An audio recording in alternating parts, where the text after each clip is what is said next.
Good evening.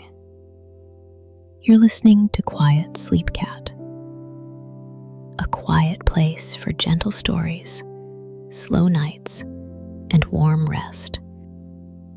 You don't need to follow every detail. You don't need to stay fully awake.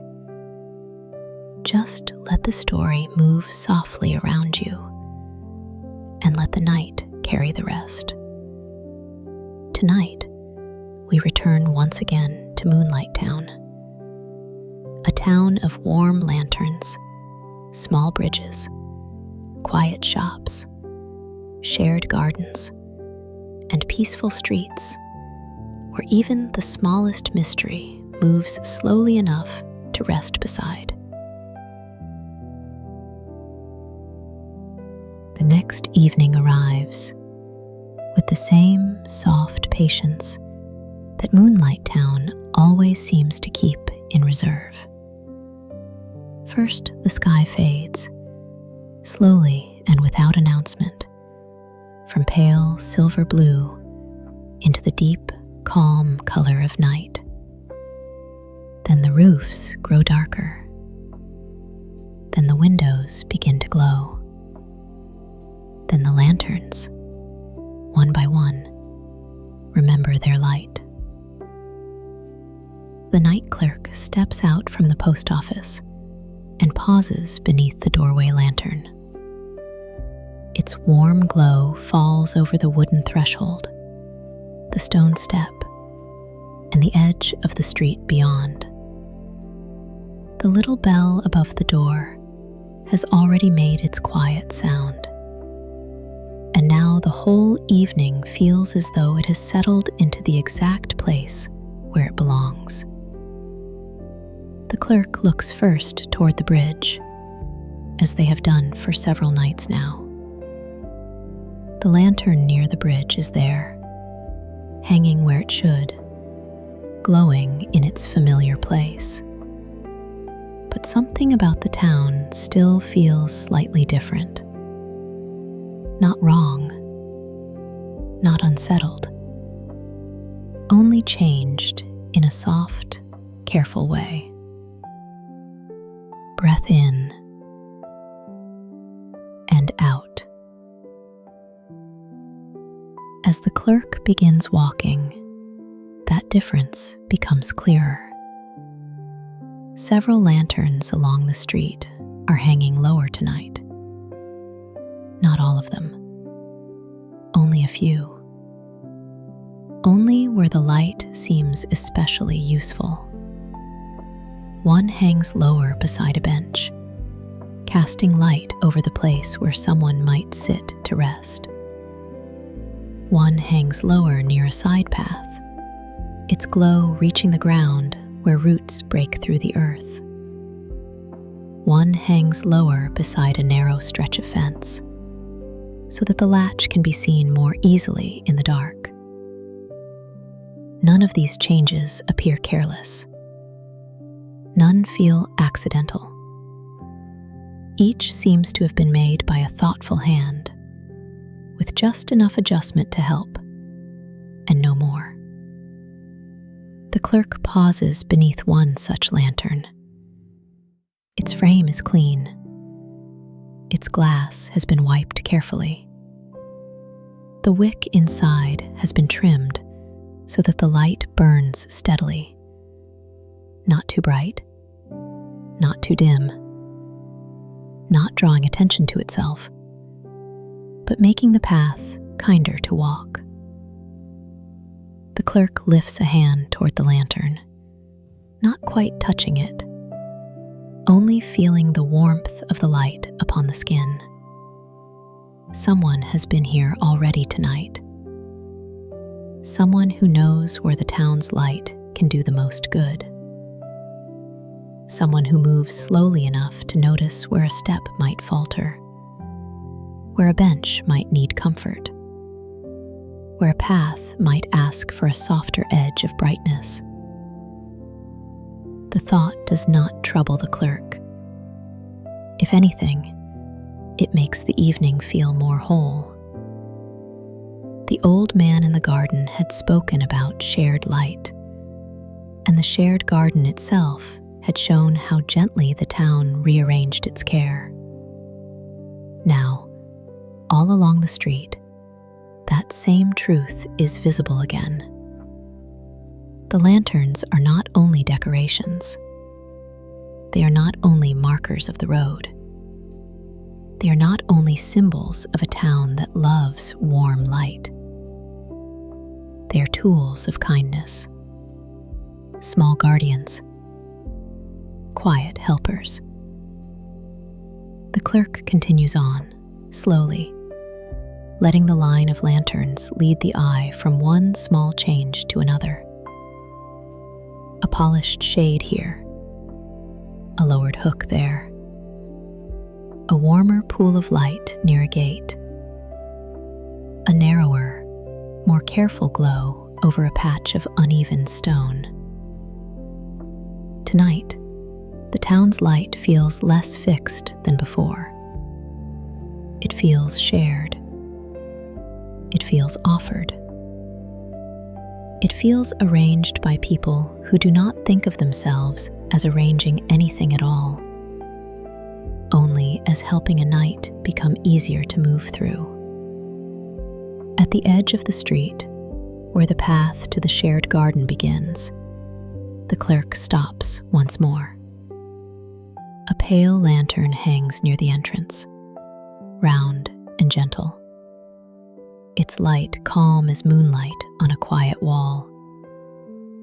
The path behind it looks softer tonight, as though it has already been walked, checked, and cared for. The clerk turns onto that path, following the lowered lights, not with urgency, but with the growing feeling that tonight, the town may reveal not only where the light has been moved, but why.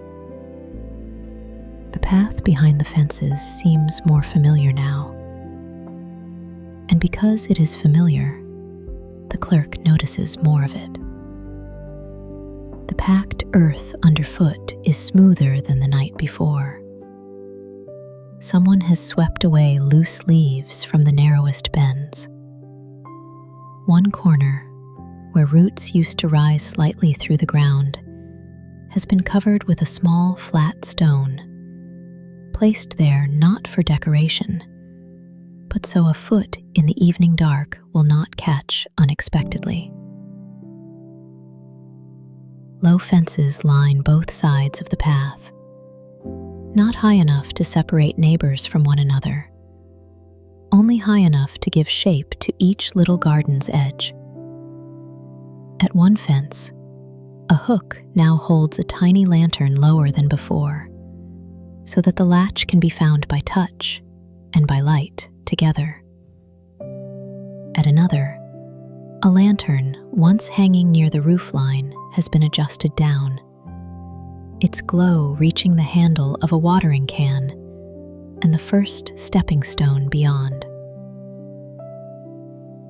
The clerk walks slowly past these details, letting each one settle before moving to the next. A basket hangs from a peg, lined with a clean cloth.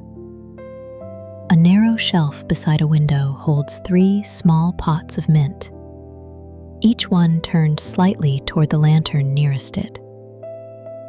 A pair of gardening gloves rests folded on a low stool. A broom leans beside a gate, bristles clean, as if it has just been used to brush dust from the path. Breath in and out. The more slowly the clerk walks, the clearer the pattern becomes.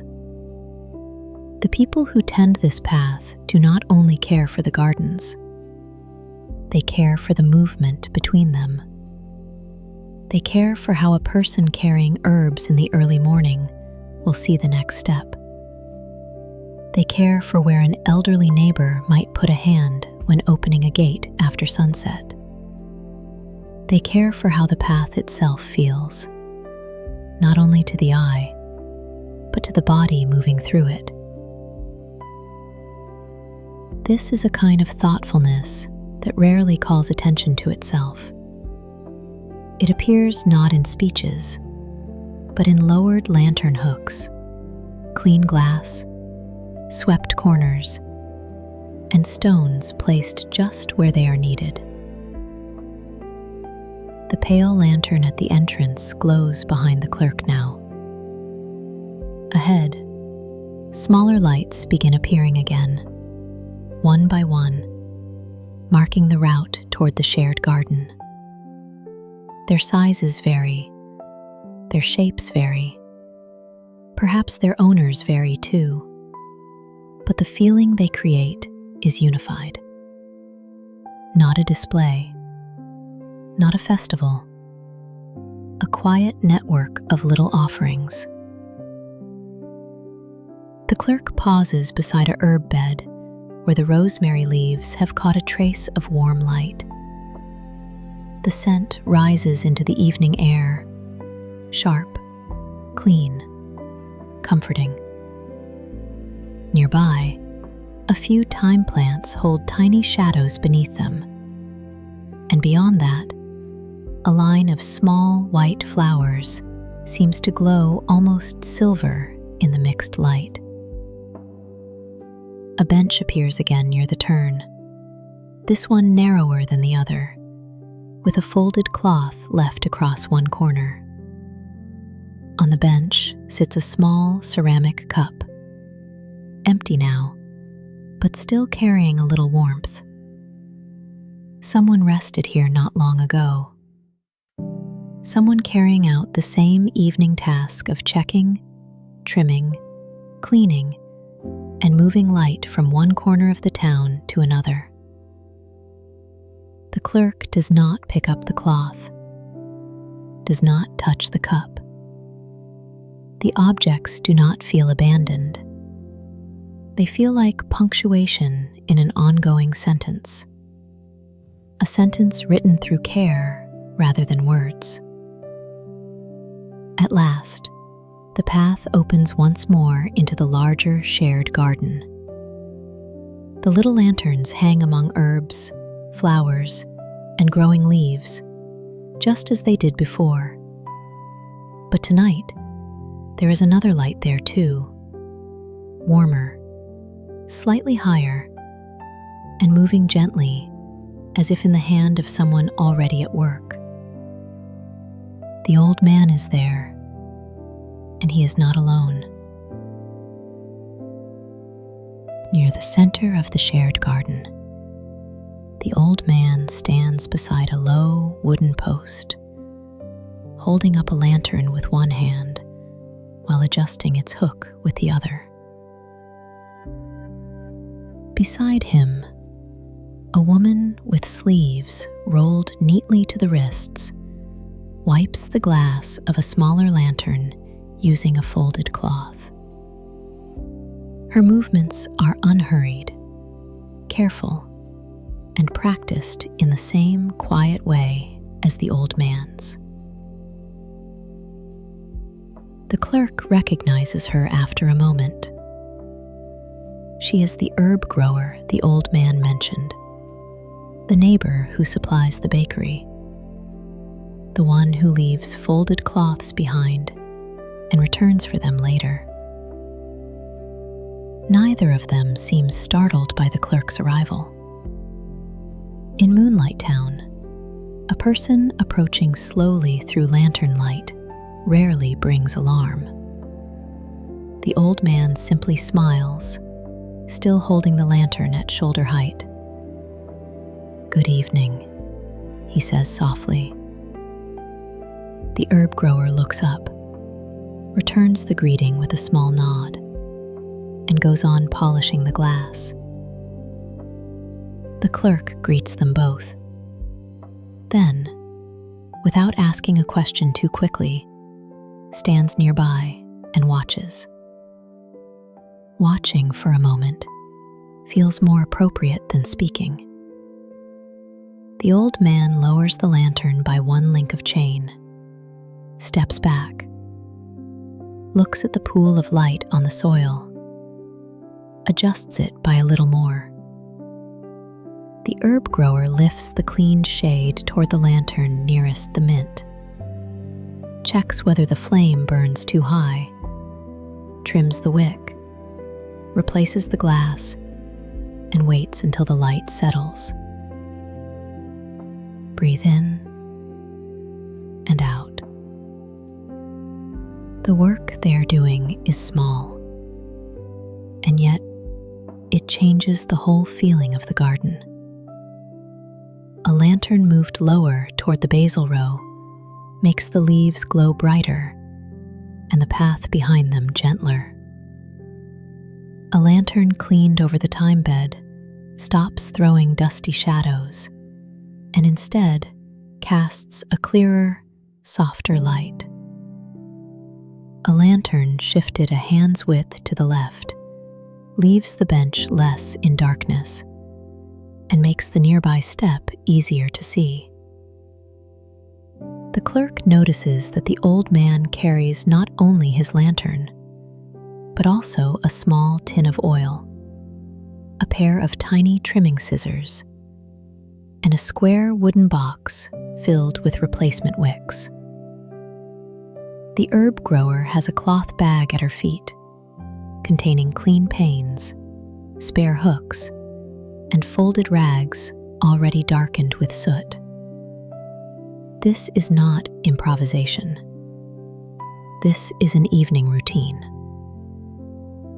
At last, after lowering one more lantern over a line of young greens, the old man turns toward the clerk. "We're just setting the lights for the cooler nights," he says. The herb grower adds, "Autumn gets close before anyone realizes it. The evenings feel shorter all at once." The clerk nods. That is true. There is always a point in the season when darkness does not suddenly become heavier, but simply arrives a little earlier each day, until one evening, the town notices that the lanterns are doing more work than they did before. The old man checks another hook. The herb grower wipes another pane. The clerk remains beside them, watching the small practical choreography of it all. One person lifts, another steadies. One trims, another wipes. One steps back to judge the angle of the light. Another shifts a lantern by an inch, then by half an inch more. No words are wasted. No motion is sharp. This is how quiet places prepare for a changing season. Not with noise, not with announcements, only with a little more care, placed where it will matter by night. When the old man finally rests the lantern on its new hook, he turns to the clerk and says, "There's a little more to this story than the missing lantern." The clerk can feel that there is, and tonight, it seems the old man may be ready to tell it. The old man leads the clerk toward the far edge of the shared garden, where a row of young plants climbs along thin supports set into the soil. At first, in the dim, mixed glow of the little lanterns, the plants seem ordinary enough. Slender stems, broad leaves, delicate green shapes that promise more later, but do not yet reveal exactly what they will become. The old man kneels beside them slowly, with the same care he gives to every small task. He brushes a little loose earth away from one stem, then touches the leaf nearest it with only one finger, as if greeting something living rather than merely checking its growth. These, he says, will become the lantern flowers. The clerk kneels beside him. The herb grower remains a little way off, still tending the smaller lights, but close enough to hear if she wishes. The whole garden seems to be listening. When my granddaughter was little, the old man continues, she did not know their proper name. Not at first. She only knew what they looked like when autumn came. He smiles, not brightly, but with a softness that belongs to memory more than amusement. She said they looked like tiny paper lanterns, all hanging in rows among the leaves. Orange, light, quiet, as if someone had built a festival out of flowers. The clerk looks at the young plants again, trying to imagine them in bloom, each one holding its small lantern shape in the cool air, glowing not with flame, but with color. She called them lantern flowers from that day on, the old man says. And in this house, that became their true name. Breath in and out. He tells the story slowly, not as if trying to preserve every exact detail, but as though the shape of the memory matters more than strict order. His granddaughter had once followed him through the shared garden, carrying a lantern too large for her small hand. He would tell her to keep it steady. She would insist the lantern preferred to swing. He would set down seedlings in the soil, and she would ask which ones would become bells, which would become flowers, and which would become lanterns. They planted these particular flowers each year, not only because they were beautiful, but because they marked the season in a way she loved. When the first small green husks appeared, she would say the lanterns were only sleeping. When they swelled, she would say the lanterns were being folded. And when autumn came, and the husks turned a soft orange, she would walk the path at dusk and say, "Now the garden is helping the town." The clerk lets those words settle. Helping the town. Just as the borrowed lantern helped the seedlings, just as the lowered lantern helped the path, just as the polished lantern helped the bench, and the shared light helped the gardens breathe through longer nights. The old man continues, his voice calm, never rushing toward sorrow, never pressing memory into anything too sharp. When his granddaughter grew older, she learned the proper names of many plants, not only the names she had invented. She learned which herbs dry well, which flowers attract bees, which stems need more room, which roots dislike being moved. And yet, she never stopped calling these lantern flowers. She said the proper name could belong to books, but the truer name belonged to evening. The herb grower smiles quietly from where she stands, still listening while polishing a final shade. She was right, she says softly. In autumn, they do look like little lanterns. The old man nods. And when she left for her studies, he says, I kept planting them. Not because I expected her back right away, only because some things should remain ready. A path, a season, a familiar flower, a little light in the right place. The clerk understands then that the moved lanterns, cleaned lanterns, Borrowed lanterns and lowered lanterns are not random acts of evening care.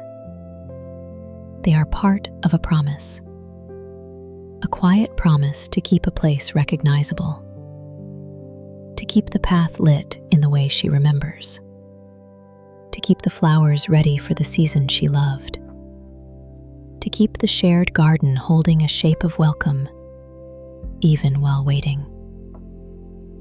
No grief is spoken loudly here. No longing is dramatized. There's only the slow, practical tenderness of someone who arranges light and soil so that if a person returns in autumn, the town will still know how to greet her. The old man places a little more soil around one stem, then rises carefully. His knees move slowly, but without complaint. The herb grower steps closer and hands him the cloth. The clerk remains still, feeling that the garden has become larger, not in size, but in meaning. The lanterns here are not merely helping plants grow. They are holding memory in practical form. And under the small lights, the young lantern flowers wait, not for drama, but for their season. After a while, the herb grower disappears briefly down the path and returns with a small tray. On the tray sit 3 simple cups, a teapot wrapped in cloth, and a small dish holding thin slices of plain cake. No ceremony, no fuss, only the kind of evening hospitality that appears in quiet towns as naturally as lanterns appearing at dusk. The 3 of them sit on and around the garden bench. The old man takes 1 cup. The clerk takes another. The herb grower rests on the low stool beside the path, holding the 3rd. The lantern above them hangs lower than before, its light now perfectly positioned to warm the bench, the tray, and the little space where their voices can rest. Breath in and out. Steam rises from the cups in pale ribbons, softening in the cool evening air. For a little while, no one speaks. The clerk is grateful for that. Not every silence needs to be crossed. Some silences are part of how a place becomes calm enough for truth to sit down beside it. At last, the old man speaks again. When she was younger, he says, my granddaughter believed every lantern in town knew exactly where it wanted to be. The clerk smiles. The herb grower smiles too, as if she has heard this line before and still likes the shape of it. She thought lanterns visited each other after midnight, the old man continues, that the one by the bridge missed the gardens, and the one by the bakery wanted to see the water, and the small, pale lantern near the path preferred moonlight to rooftops. The clerk lowers their eyes to the cup, feeling the warmth against both hands. In another place, such an idea might sound childish. Here, it sounds like a gentle way of explaining kindness. The herb grower takes a sip of tea, then says, she used to help me clean the lantern glass too. She was always patient with soot, more patient than I was. The old man chuckles softly. She said soot was only a lantern's way of remembering it had worked hard. The clerk looks up. That sentence, like many of the old man's stories, contains more than it first appears to. A lantern remembering it had worked hard. A town carrying traces of what it has done for others. A person leaving home and still wanting some gentleness to remain in place. The old man turns the cup slowly in his hands. When she left, he says, she told me not to stop planting the lantern flowers. She said if I did, then autumn would arrive and not know where to rest. The herb grower looks down at her tea and smiles, small and quiet. She said that to everyone, she says. She always spoke as though seasons were people. The old man nods.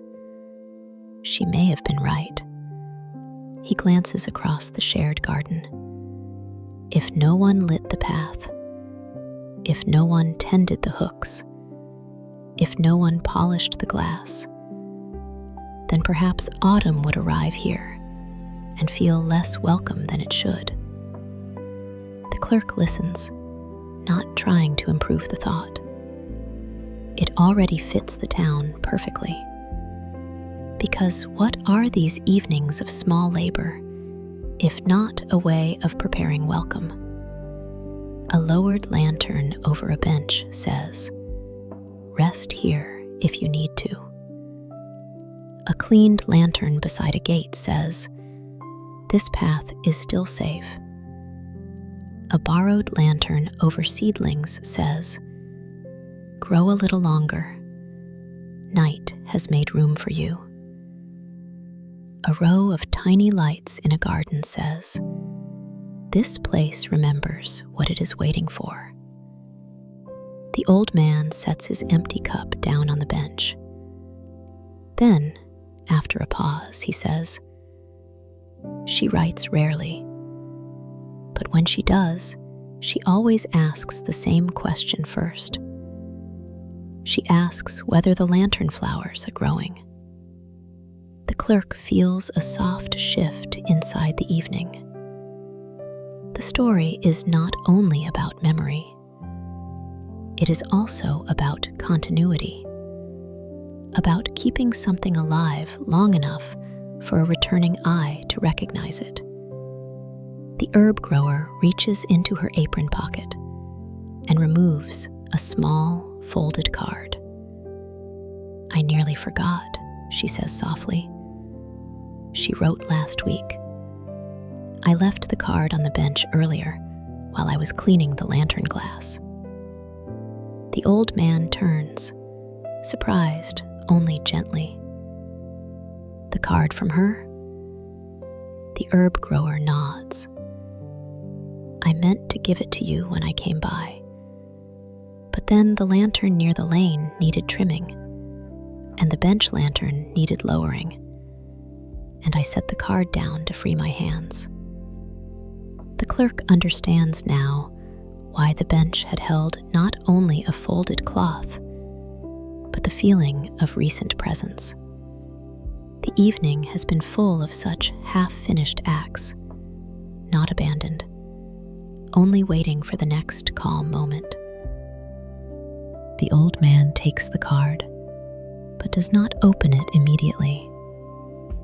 He holds it with the same care he gives the lantern flowers, the same care he gives the lantern hooks, the same care he gives the little evening tasks that keep the town recognizable. Under the small lantern, with tea cooling beside them, he finally unfolds the card.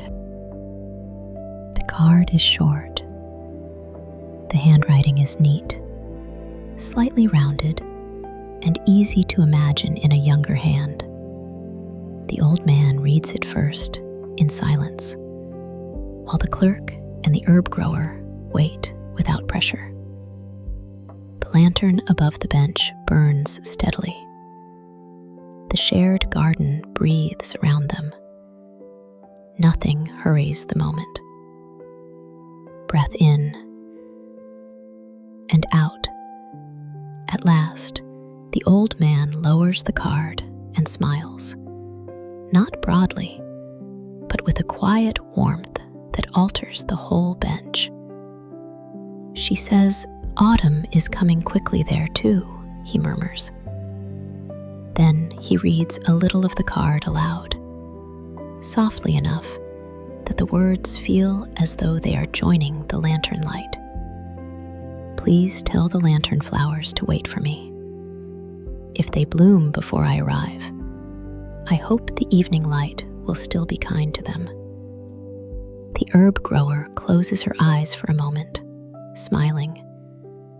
"She still writes exactly as she speaks," she says. The old man nods. "Yes, there is more in the card. Not much. A few lines about study. A mention of cooler days. A note that she may return, not for long, but for enough days to see the garden in autumn. Enough days, perhaps, to walk the path again. Look up at the lowered lanterns. Smell the rosemary by the fence. And find the lantern flowers where she left them." The clerk listens and understands that the moved lanterns, the polished panes, the lowered hooks, and the borrowed bridge light are not merely practical acts of seasonal care. They are preparations made in the language this town trusts most. Not loud declarations, but steady helpfulness. The old man folds the card carefully and tucks it into his pocket. Then he looks out over the garden.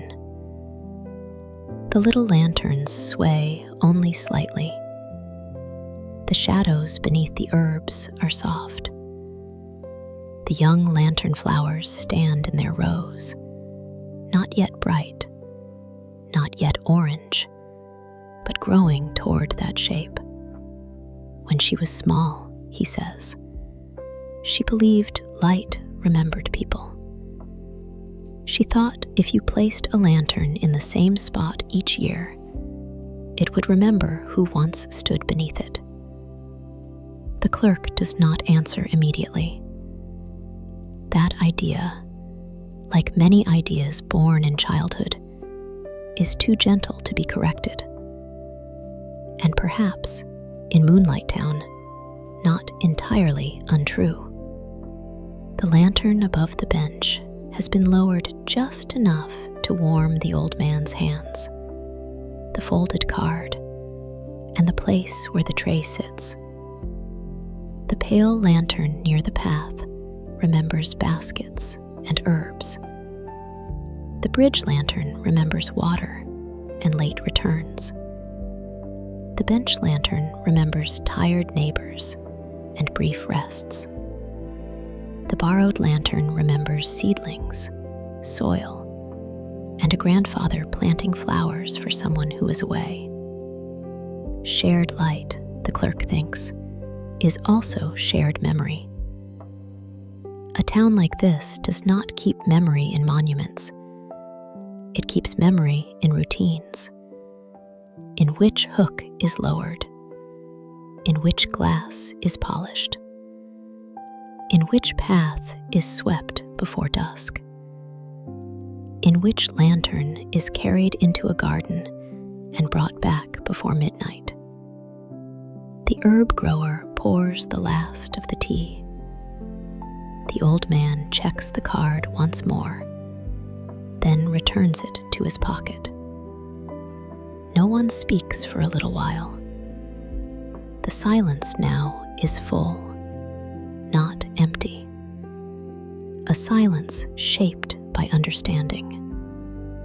Breath in and out.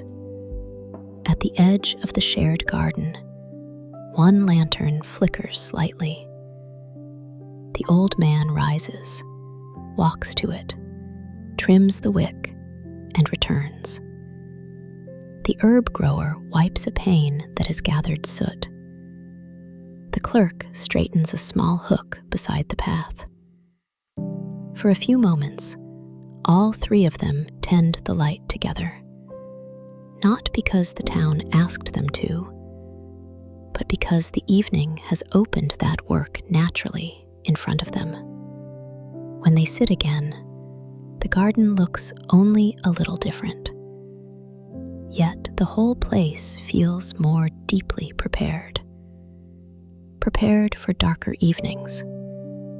Prepared for autumn.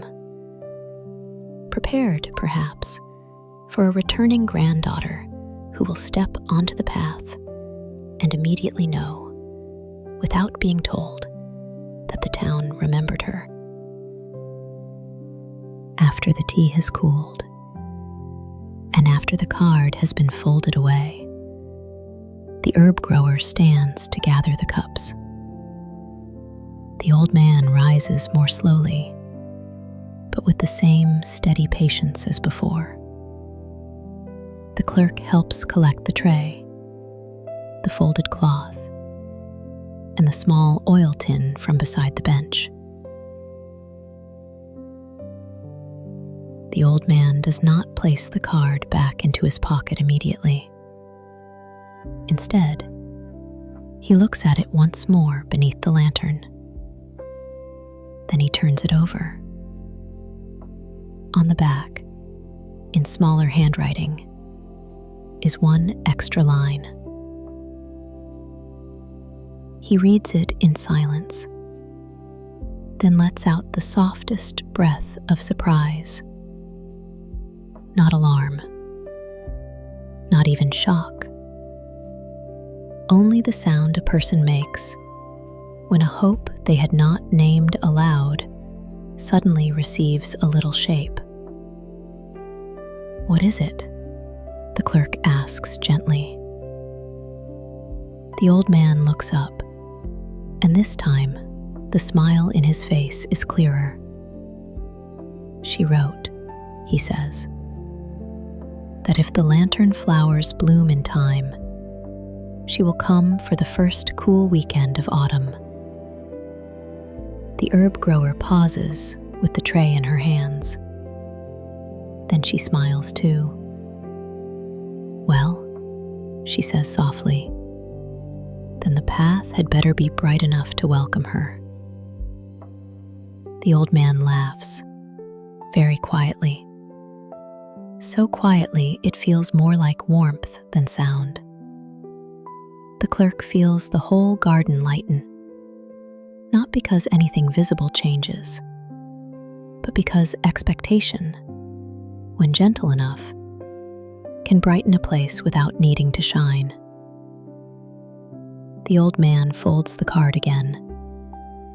This time, he does not tuck it into his pocket.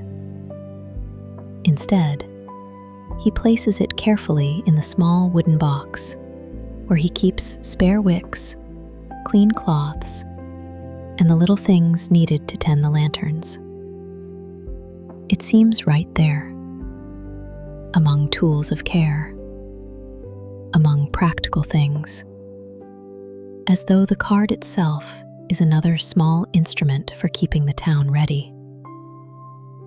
The clerk understands that tonight's story is no longer only about a missing lantern, or a borrowed lantern, or polished glass.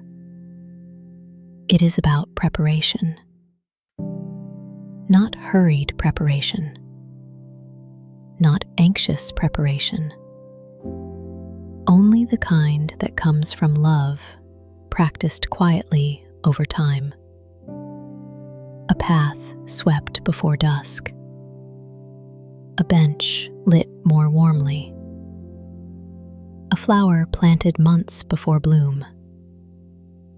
A lantern lowered before a season arrives.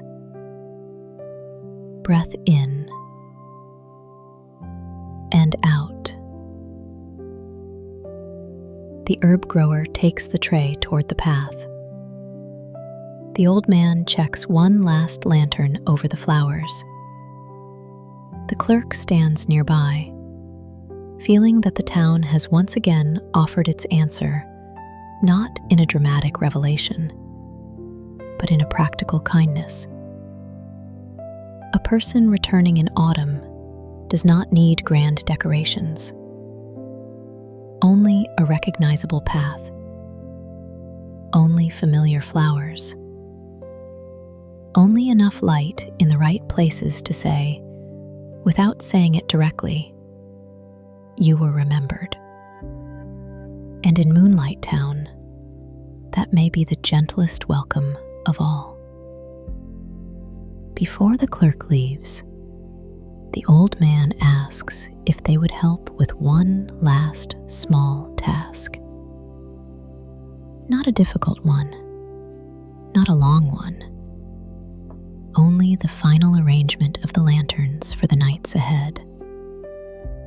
Together, the clerk, the old man, and the herb grower move through the shared garden once more.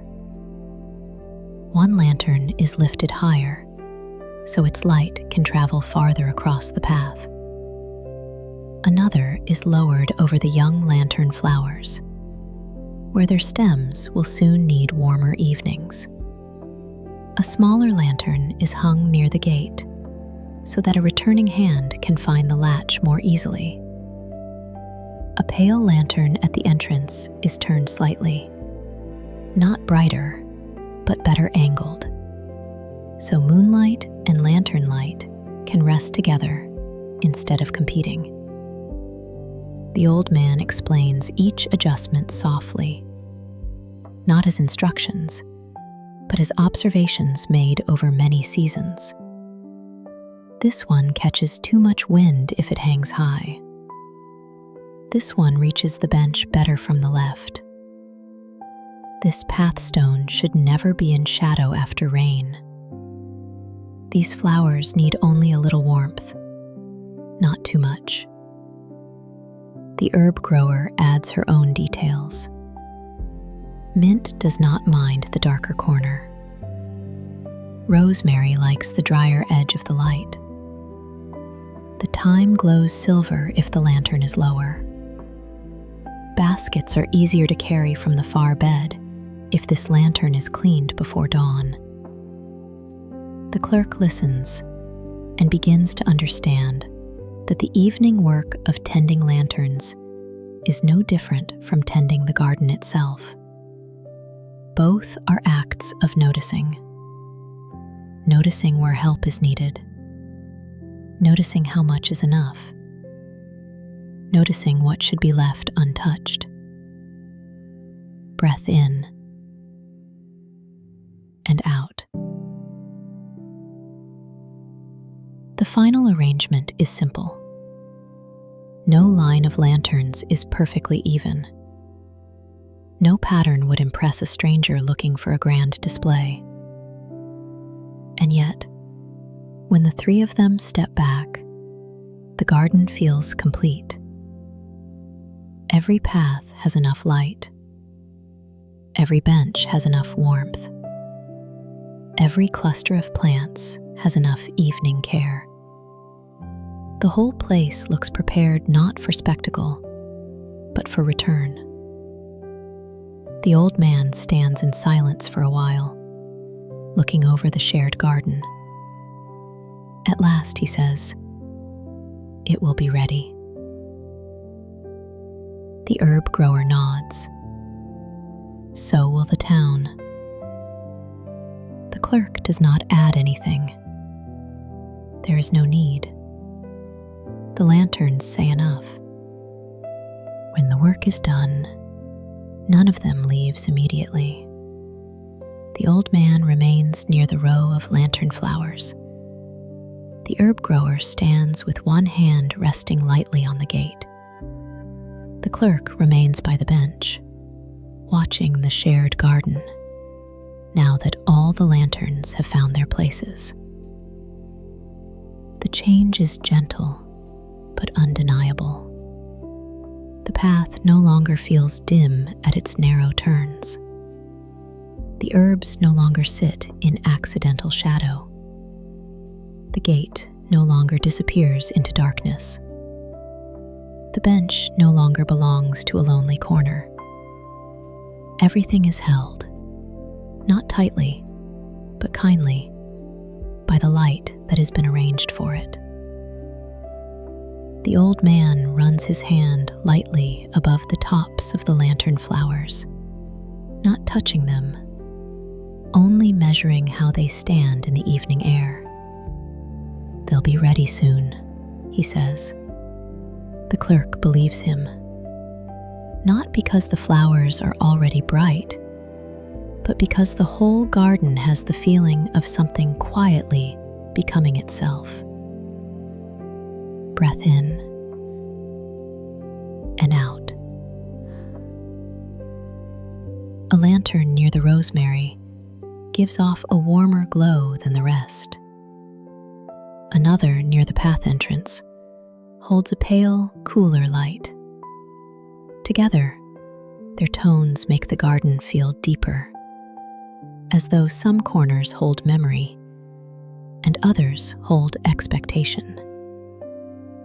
The clerk thinks of the granddaughter, still away, still studying, still writing in a hand that remembers flowers and evening paths. Perhaps when she returns, she will notice the lowered hook by the gate. Perhaps she will notice the polished glass by the herb bed. Perhaps she will smell the mint before seeing the path. Perhaps she will not consciously notice any of those details at all, and still feel, without needing to name it, that the town kept a place for her. That, the clerk realizes, may be the deepest kind of care. Not care that asks to be praised, not care that introduces itself, only care that makes arrival softer. The herb grower lifts the tray again, preparing to return home. The old man checks the little wooden box with the card inside, then places it beneath the bench where he can retrieve it tomorrow. The clerk looks from one lantern to the next, feeling that the town's light has become less an arrangement of objects and more a language of readiness. A language spoken with hooks, cloths, glass, oil, steps, soil, and hands that know exactly how much to change. Warm lantern light, resting flowers, quiet benches, safe paths. Again, warm lantern light, resting flowers, quiet benches, safe paths. The shared garden holds all of it now. Light, memory, expectation, and a patient place for autumn to arrive. At last, the clerk leaves the shared garden and returns toward the post office. The path behind the fences is calmer than ever now, not because it has emptied, but because its light has settled into the places where it belongs. The pale lantern at the entrance glows softly. The bridge lantern waits over the water. The bench lantern warms an empty seat. The polished lantern near the lane shows the ground clearly, should anyone carry a basket through before dawn. Breath in and out. The clerk crosses the bridge slowly. Lantern reflections drift beneath the boards, long and trembling, then loosen into dark water. The bakery window is low lit now. The library has gone nearly dark. The post office lamp glows ahead, small, steady, welcoming. Inside, the clerk sits for a while in the quiet room. No note needs to be written. No mystery needs to be solved tonight. The answer has already arrived in the shape of the evening itself. The lanterns were never simply missing, borrowed, or moved without reason. They were being shared. And in being shared, they were preparing a welcome. Moonlight Town waits gently. It waits through polished glass. It waits through lowered hooks. It waits through seedlings, herbs, flowers, and clean pathstones. It waits through practical tenderness, through ordinary acts repeated often enough to become part of the town's shape. If you are still listening, that is fine. If you are drifting away, that is perfect. You do not need to carry every detail. You only need the feeling of it. That somewhere in a quiet town, a path has been lit carefully. A flower bed has been prepared for autumn, and a place has been kept recognizable for someone who may soon return. Warm lantern light, quiet bridges, resting gardens, safe streets. Again, warm lantern light, quiet bridges, resting gardens, safe streets. The clerk lowers the post office lamp by just a little. Not off, only softer. Outside, Moonlight Town does the same. And you can rest now. Good night, and sleep well.